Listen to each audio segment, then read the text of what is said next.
Donald Trump officially takes his place atop the Republican presidential ticket.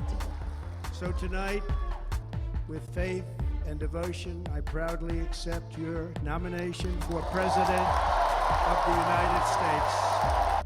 The party believes the White House is within its grasp once again, its leader vowing to unify the country. Look what happened After a shocking attempt on his life. So what does that look like, and will he deliver? To help guide us through this pivotal moment, we have our panel back again tonight, Brian Stelter, Tia Mitchell, and Richard Madan. So thank you for being here. Whew, Tia, you were in the room. How do people react to the speech? Well, I think the crowd was very enthusiastic throughout the speech. You know, when he got to certain points, they cheered with him, the drill, baby drill chant and the fight chants. But like with his normal rally speeches, as he gets past that 1 hour mark, people's attention starts to wane a little bit. And we saw that here tonight. Oh, certainly. I mean, it's now the longest, I think, nominee acceptance speech in the history of the United States, over like an hour and a half long. It started, Tia, with this very different tone from what people are used to from Donald Trump. First time, we heard from him since someone tried to kill him. Why don't we listen to how he described that attack? I said to myself, wow, what was that? It can only be a bullet. And moved my right hand to my ear, brought it down. My hand was covered with blood. The amazing thing is that prior to the shot, if I had not moved my head at that very last instant, the assassin's bullet would have perfectly hit its mark, and I would not be here tonight. We would not be together. Tia, I'm curious what you made of his tone there, because looking at it from afar, it seems super quiet in the arena, but the whole speech, somber at the beginning, but still vintage Trump at the end. Yeah, that's very true. By the end, it was like any other rally speech he's delivered in recent months. But at the beginning, he was somber. He did kind of tell this dramatic retelling of what happened on Saturday. But I think it's interesting in that he focused on kind of giving people a play-by-play of his experience. And he ended by saying, I'm not supposed to be here. You know, that's definitely something that can evoke emotion. But he didn't really talk about his personal emotions, any personal reflections that he has after, going through a threat on his life. And it just shows that sometimes the emotional connection isn't there for Donald Trump. It's still about kind of the theatrics and trying to pull on the emotions, but not really sharing emotions. That's something that really struck me with how he even retold the story from Saturday. Yeah, it's interesting. Brian, we heard, I think, immediately after the shooting happened, we heard a lot about unity from both Biden and Trump. And again, Donald Trump striking initially this unusual bipartisan tone. And if people didn't hear it the first time, here it is now. I'm here tonight to lay out a vision for the whole nation, to every citizen, whether you're a young or old man or woman, Democrat, Republican, or independent, black or white, Asian or Hispanic. I extend to you a hand of loyalty and of friendship. Together we will lead America to new heights of greatness like the world has never seen before. Brian, is that a play for disillusioned Biden voters, and will it work? To some degree, it is a play for that broader audience, but it's an example of Trump trying to have it both ways. I think he did everyone a favor by reverting to his rally talking points because he reinforced the stakes of this election. Democrats, after having 3 terrible weeks stressed out about Joe Biden, had a pretty good night. As they were watching this speech, they felt better about their chances, although many Democrats still believe it'd be better to replace Biden with a different candidate. But this speech reminds everyone that Donald Trump is almost 80 years old. He has been repeating the same lines and lies for many years. He has been cast by Democrats as a loser, a cheater, a felon, and a liar. Tonight's message from Trump was, I'm a warrior for you, and I'm the victim of attacks, including one very, very real criminal attack. The message was all over the place, though, and he's trying to have it both ways by talking unity in one minute, but also talking about the terrible state of the world or America the next minute.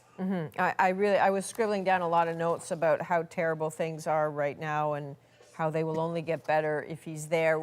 There is a consistency that's kind of interesting. I gather, and Tia, you can correct me if I'm wrong, that there's a mural somewhere at the convention that says they're not coming for me, they're coming for you. I'm just standing in the way. Yeah. I think, he talked tonight as well about, he didn't say I was under attack, they were shooting at us. Again, a nod to that.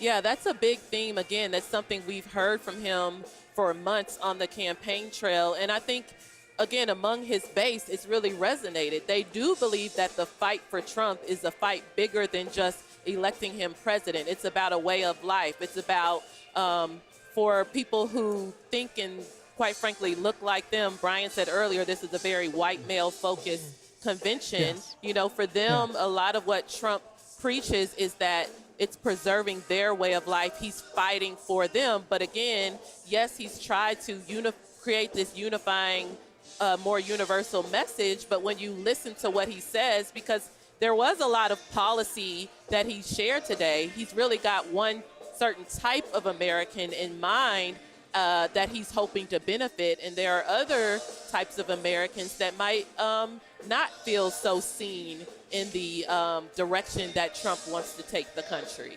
Yeah, no doubt. I think there were people in foreign capitals as well who were taking notes and maybe nervous.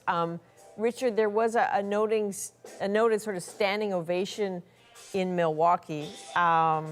He talked about J.D. Vance, he talked about his stance on Ukraine, and then he vowed that not only would the war not have happened had he been there, but it will certainly end if he's in charge. Can we have a listen to that clip?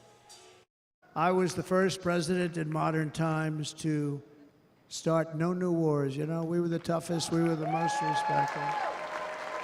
Viktor Orban, Prime Minister of Hungary, very tough man. He said, I don't want people coming into my country and blowing up our shopping centers and killing people. But they said to him, tell us what's going wrong, what's happening, what is it? He said, there's only one way you're going to solve it. You got to bring President Trump back. Okay, so how interesting is that, Richard? Applause in Milwaukee for Viktor Orban, a strong man who recently met with Putin. Richard, if you're Justin Trudeau in Ottawa, or if you're Vladimir Zelensky in Kyiv, who, as CNN reports, has a call with Trump tomorrow, what is the international community taking away from that? Yeah, that was red meat to the base. Obviously, Viktor Orban is a celebrity of the hard right. This obviously is going to make some moderate wing of the Republicans nervous if they still exist.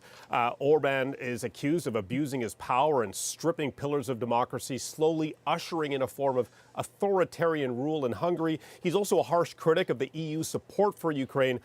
So clearly this has got to raise a couple alarm bells among the NATO alliance, because both Trump and Orban have a few things in common. They both brag about their cozy friendships with Russian President Putin and their lukewarm support of NATO. So while the Western alliance might be concerned, this is a good sign if you're the Kremlin. That's already praised Trump's pick for his running mate, J.D. Vance, who is one of the strongest voices in the Senate to block U.S. aid to Ukraine.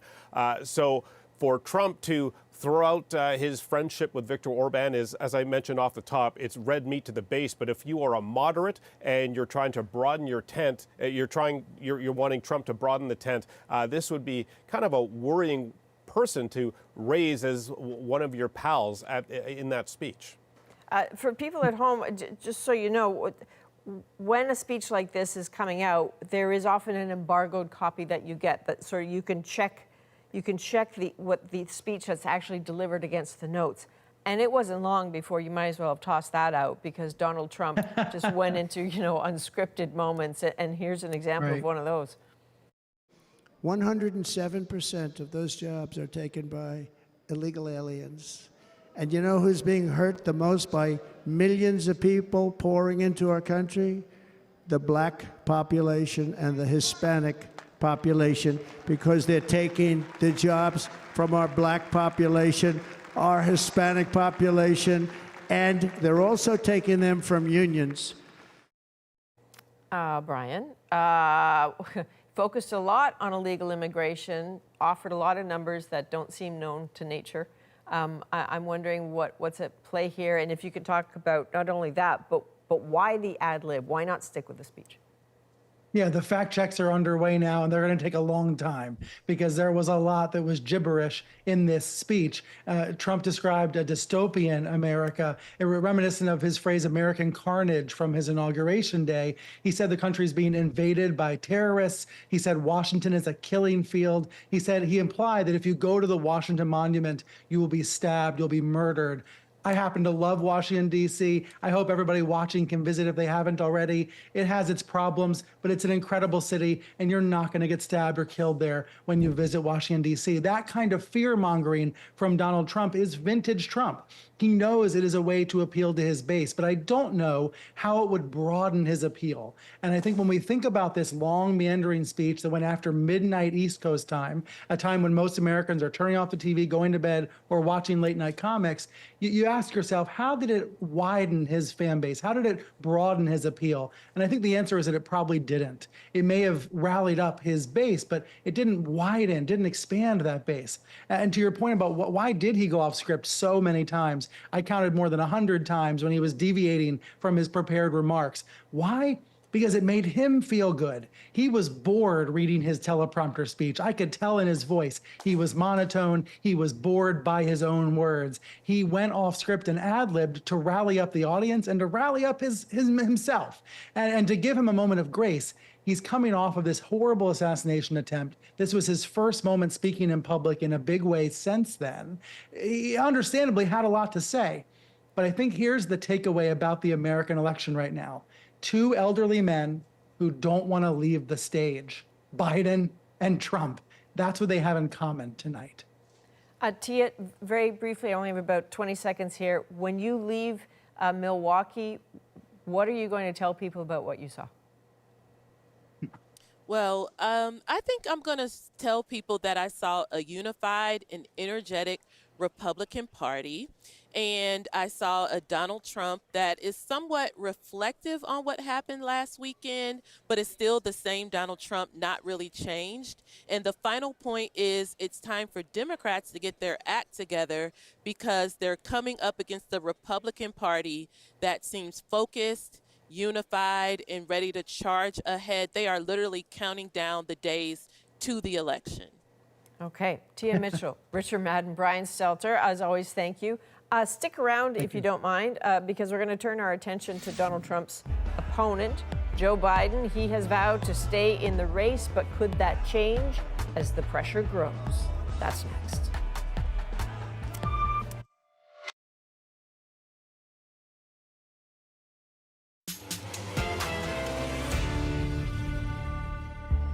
As Joe Biden fights COVID and growing calls to step aside, reports now that he's more open to listening.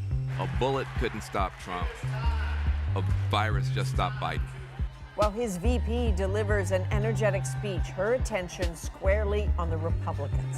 If you claim to stand for unity, you need to do more than just use the word. Democrats, though, are still seeking that unity within their own party. All right, Tia, Brian, and Richard are back. Brian, Donald Trump used Joe Biden's name, his last name, only once in an hour and a half. And then when he did it, he said, I wasn't going to do it, and I'm not going to do it again. Right. What was that about?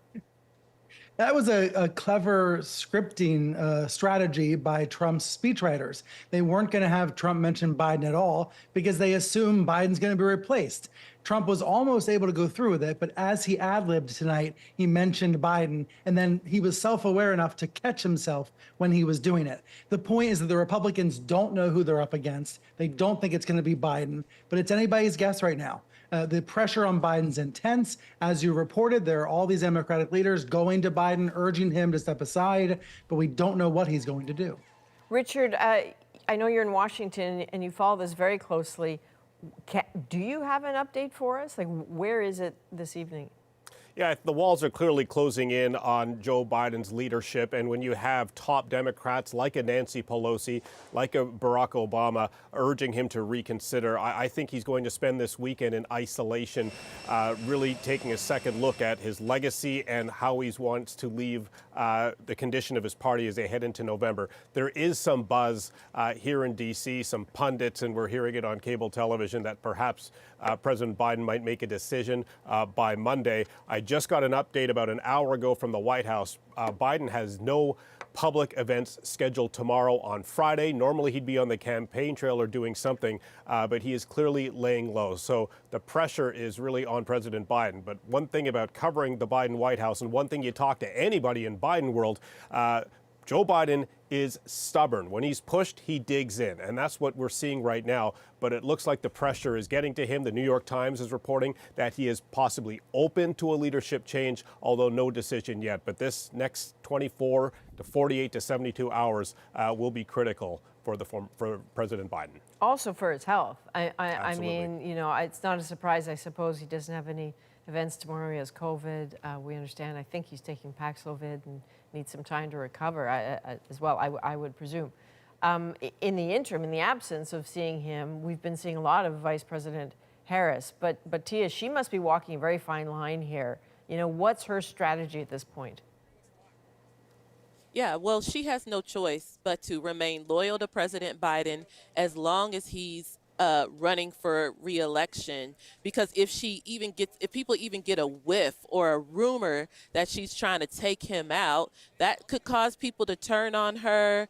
That could, quite frankly, ruin the relationship that she needs with him, no matter what happens moving forward. So she has to play the part right now of a happy vice president, a happy right hand who is there. Also, she's the one on the trail right now representing the Biden-Harris ticket. So she's got to stay true to that. She's got to be the one giving a strong performance for supporters so that they can hopefully stick with Democrats. There are so many questions. Now, I think should Biden step aside, she will hope to be the party's nominee.